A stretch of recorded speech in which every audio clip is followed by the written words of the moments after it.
All right, welcome back. We have breaking news here in the arena. The Washington Post reporting just a little while ago that National Security Advisor Mike Waltz and his staff used Gmail, I'm sure you're familiar with it, for official government communications.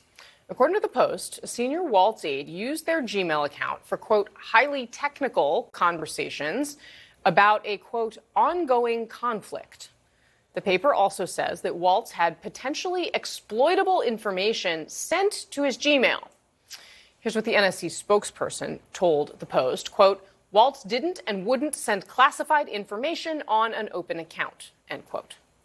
But this is raising even more questions about security practices, coming just a week after The Atlantic reported that Waltz had added their top editor, Jeffrey Goldberg, to a Signal chat about a U.S. attack plan in Yemen.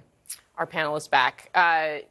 John Allen, butter emails became quite a refrain that I know you also covered quite extensively. This is clearly something that has been popping up over and over again in our conversations here. This coming on the heels, of course, of Signalgate.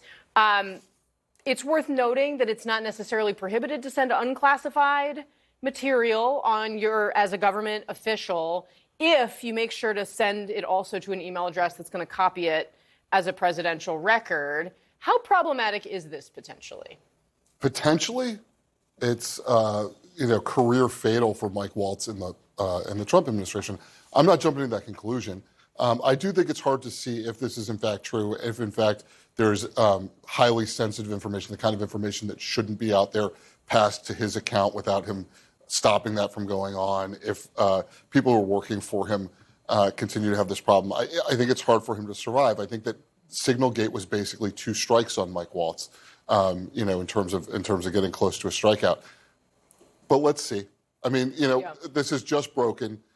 We need to find out more information. It may be that all the things in the story are true, and also they are not as bad as they sound, or it may be that it's just as bad as it sounds. So my colleague, Jeff Zeleny, was just pressing Caroline Leavitt recently on Mike Waltz's status. I mean, as John notes here, again, these details, very new to us. This is Washington Post reporting, but there is this question hanging over Mike Waltz's future. Watch the exchange that Jeff Zeleny had with Caroline Leavitt.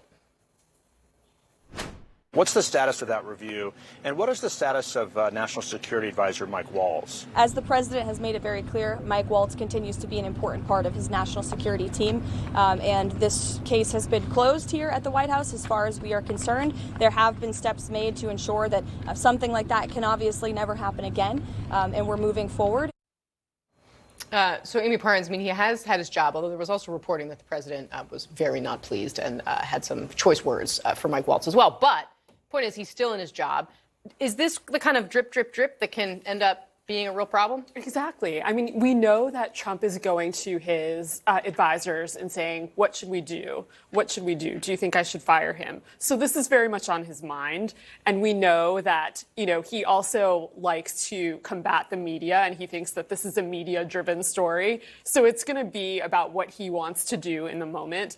Right now, I think a couple of sources of mine are telling me that this could go either way. But if this continues to become a problem, as we talked about earlier, image is a huge thing to Donald Trump. If he becomes a problem to him, then I think he's gone. What about this side of the table? Obviously, everything is politics these days, right? No matter what, because I've had a lot of Republicans sit down and plausibly try to claim that they would not be calling for the head of the Democrat who did this in a Biden administration. And I'm sorry, Matt, I love you guys, but I don't believe it, right? This has become extraordinarily political. But what do you think about what this means for Waltz? Well, first of all, it must be the curse of the first competitive special election of every Trump presidency, because if you remember the first competitive special election, Kansas, it wasn't really a technically competitive seat, neither was Montana. The one that was in Georgia was Tom Price's seat. Yeah. He didn't last that long. He was the first cabinet member ousted during the first Trump presidency. I don't think that's going to happen this time with Waltz, actually. I think the point rings very, very true that Trump 2.0 is far less likely to give a scalp to the media, in his view, than 1.0 would have. I think the greater sin, if you look at conservative circles, was the fact, why is Jeffrey Berg even in your phone. That was what I'm seeing a lot more of conservatives kind of go after on this point. And I think also John hit something too. I want to understand, you had a characterization by the author of the Washington Post. What does that mean? Technical conversations about ongoing conflict. I think if actual emails leak, or there's some more kind of substantive explanation, that could be more interesting, but that's a vague definition. Well, it looks like the reporting says that this is information that could have been exploited by our adversary. So that alone is cause for alarm. But so is the use of a private email account to conduct government business like this. It is all obviously even more alarming in the context of all of the resources spent to criticize Hillary Clinton some years ago. Turns out in bad faith. Many of us knew it was in bad faith at the time. Unfortunately, it helped swing an election, and here we are.